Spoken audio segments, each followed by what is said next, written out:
So ಆದ್ರೆ result ಬಂದ ತಕ್ಷಣ ತುಂಬಾ ಜನ ವಿದ್ಯಾರ್ಥಿಗಳು ಈ ತಪ್ಪನ್ನ ಮಾಡ್ತಾರ. SSLC ರಿಸಲ್ಟ್ ಅನೌನ್ಸ್ ಆದ್ಮೇಲೆ 1 ಗಂಟೆನೋ ಅಥವಾ 2 ಗಂಟೆನೋ ಬಿಟ್ಟು ನಮ್ಮ ಫ್ರೆಂಡ್ಸ್ ಗಳೆಲ್ಲ ಪಾಸ್ ಆಗಿದ್ದಾರೆ, ನಾನ್ ಯಾಕೆ ಫೇಲ್ ಆಗಿದ್ದೀನಿ, ನನಗೆ ಕಡಿಮೆ ಅಂಕ ಬಂದಿದ್ದಾವೆ ಅಂತೇಳಿ ನಿಮ್ಗೆ ಮಾನಸಿಕ ಒತ್ತಡಗಳಿಂದ ಕೆಲವು ಜನ ಹಿಂಗ್ ಹೇಳ್ತಿರ್ತಾರೆ, ಹಂಗೆ ಹೇಳ್ತಿರ್ತಾರೆ. ಅವ್ರ ಮಾತು ಕೇಳಿ ನೀವ್ ಏನ್ ಮಾಡ್ತೀರಾ ಅಂದ್ರೆ ಹಗ್ಗಾರ ತಗೋತೀರಾ ಅಥವಾ ವಿಷಾರ ತಗೋತಿರೋ ಅಥವಾ ನಿಮ್ಮ ಒಂದು ಬಾಯಿನೋ ಅಥವಾ ನದಿಗಳಲ್ಲಿ ಹಾರಿ ಪ್ರಾಣ ಕಳ್ಕೊತೀರಾ. ತುಂಬಾ ಜನ ವಿದ್ಯಾರ್ಥಿಗಳು ಈಗ ಉದಾಹರಣೆ ದ್ವಿತೀಯ PUC ಅಲ್ಲಿ ಆಗಿದಾವೆ. ಒಂದು ವೀಕ್ಷಕರೇ, ಈ ತಪ್ಪನ್ನ ಯಾವ ಒಂದು ವಿದ್ಯಾರ್ಥಿಗಳು ಮಾಡಕ್ ಹೋಗ್ಬೇಡಿ. ಇಲ್ಲಿ ಏನಾದ್ರೂ ಮರಣ ಹೊಂದಿತ್ತು ಅಂದ್ರೆ ಮತ್ತೊಂದ್ ಸಲ ನಿಮಗೆ ಜೀವ ವಾಪಸ್ ಬರೋದಿಲ್ಲ. ಯಾಕಂದ್ರೆ ತುಂಬಾ ಜನ ವಿದ್ಯಾರ್ಥಿಗಳು ಕಷ್ಟಪಟ್ಟು ನಿಮ್ಮ ತಂದೆ ತಾಯಿಗಳು ನಿಮ್ಮನ್ನ ಬೆಳೆಸಿರ್ತಾರೆ, ಅವ್ರಿಗಾಗಿ ಬದುಕಬೇಕಾಗತ್ತ. ನೋಡಿ, ತುಂಬಾ ಜನ ವಿದ್ಯಾರ್ಥಿಗಳು ದ್ವಿತೀಯ PUC ಅಲ್ಲಿ ಫೇಲ್ ಆಗಿದ್ರ ಅಂತ ಹೇಳಿ ನಮ್ಮ ಒಂದು ಕರ್ನಾಟಕ ರಾಜ್ಯದಲ್ಲಿ ಬರೋಬ್ಬರ 3 ಜನ ಮರಣ ಹೊಂದಿದ್ದಾರೆ.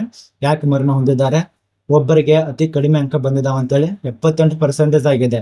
SSLC ಅಲ್ಲಿ 98%, ಅದೇ ರೀತಿಯಾಗಿ ದ್ವಿತೀಯ PUC ಅಲ್ಲಿ 78% ಆಗಿದೆ. ಆ ಒಂದು ವಿದ್ಯಾರ್ಥಿ ಪಾಸ್ ಆದ್ರೂ ಕೂಡ ಮರಣ ಹೊಂದಿದ್ದಾನೆ. ಅಂದ್ರೆ 78% ಆಗಿದೆ. ಆ ಒಂದು 78% ಯಾಕಂದ್ರೆ ನನಗೆ ಕಡಿಮೆ ಅಂಕ ಬಂದಿದಾವ ಅಂತೇಳಿ ಉರ್ಲ್ ಹಾಕೊಂಡು ಮರಣ ಹೊಂದಿದ್ದಾನೆ.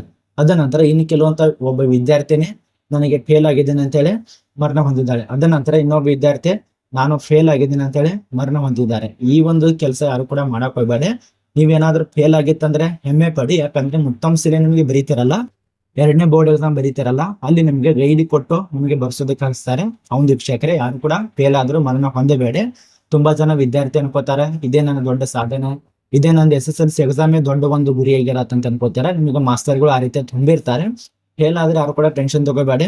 ಯಾಕೆ ಇವೆಲ್ಲ ಮಾತನ್ನ ಹೇಳ್ತಾ ಇದ್ದೀನಿ ಅಂದ್ರೆ ಈಗ SSLC ರಿಸಲ್ಟ್ ಕೂಡ ಅನೌನ್ಸ್ ಆಗ್ತಾ ಇದೆ. ನೋಡಿ, ವಿದ್ಯಾರ್ಥಿಗಳಿಗೆ ಒಂದು ಮಾತು ಹೇಳ್ತಾ ಇರೋದು, ಯಾರು ಕೂಡ ಮರಣ ಹೊಂದಿಬೇಡಿ. SSLC ಫೇಲ್ ಆದ್ರೂ ಕೂಡ ಮತ್ತೊಂದ್ ಸಲ ಏನ್ ಬರೀತಿರಲ್ಲ, 1 ವಾರದಲ್ಲಿ 2 ವಾರದಲ್ಲಿ ನಿಮಗೆ ಪರೀಕ್ಷೆ ಇರತ್ತೆ. ಆ ಒಂದು ಪರೀಕ್ಷೆಯಲ್ಲಿ ಮುಂದ್ಗಡೆ ಗೈಡ್ ಕೊಡ್ತಾರೆ. ಒಂದು ವೀಕ್ಷಕರೇ, ಗೈಡ್ ಕೊಡ್ತಾರೆ ನಿಮಗೆ.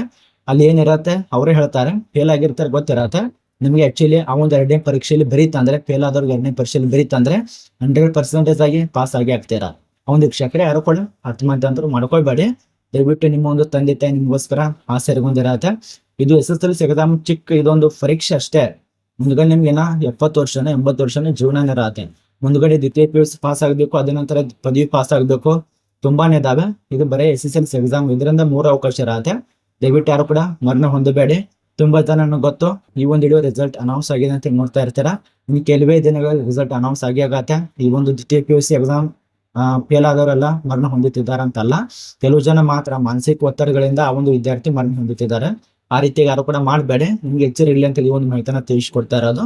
ನೋಡಿ, ಯಾರಾದ್ರೂ ಪೋಷಕರು ನೋಡ್ತಾ ಇದ್ದಾರೆ, ನಿಮ್ಮ ಒಂದು SSLC ರಿಸಲ್ಟ್ ಬಂದ ತಕ್ಷಣ ಯಾರಾದ್ರು ಫೇಲ್ ಆಗಿರ್ತಾರಲ್ಲ, ಆ ಒಂದು ವಿದ್ಯಾರ್ಥಿಗಳಿಗೆ ಒಂದು ಭರವಸೆ ತುಂಬಿ, ನಾನು ಇದೇನೆ, ನಾನೆಲ್ಲ ನೋಡ್ಕೊಳ್ತೇನೆ ಅಂತ ಭರವಸೆ ತುಂಬಿ, ಅದನ್ನ ಬಿಟ್ಟು ಬೈಯೋದು ಬಡಿಯೋದು ಆಗ್ ಮಾಡ್ಬೇಡಿ ಈಗ ಮಾಡ್ಬ ಅಂತ ಹೇಳಕ್ ಹೋಗ್ಬೇಡಿ. ಯಾಕಂದ್ರೆ ಮಾನಸಿಕ ಒತ್ತಡದಿಂದ ಅವ್ರ ಒಂದು ತಲೆಯಲ್ಲಿ ಒಂದು ಬುದ್ಧಿ ಇರೋದಲ್ಲ, ಜಾಸ್ತಿ ಬುದ್ಧಿ ಇರೋದಲ್ಲ. ಅದೊಂದು ಕಾರಣಕ್ಕಾಗಿ ಅವ್ರಿಗೆ ಅದೇ ಒಂದು ದೊಡ್ಡ ಸಾಧನೆ ಅಂತೇಳಿ ನೀವು ಬಡೀತೀರಾ ಅಂತ ಹೇಳಿ ಒತ್ತಡದಿಂದ ಅವ್ರನ್ನ ಕೆಲವು ಜನ ಮರಣ ಹೊಂದೋರಿದ್ದಾರೆ. ಅದ ನಂತರ ನೀವು ಬೈತೀರಾ, ತಂದೆ ಬೈತಾನ ಅಂತ ಹೇಳಿ ಮರಣ ಹೊಂದೋರಿದ್ದಾರೆ, ತಾಯಿ ಬಡಿತಾಳ ಅಂತ ಹೇಳಿ ಮರಣ ಹೊಂದೋರಿದ್ದಾರೆ.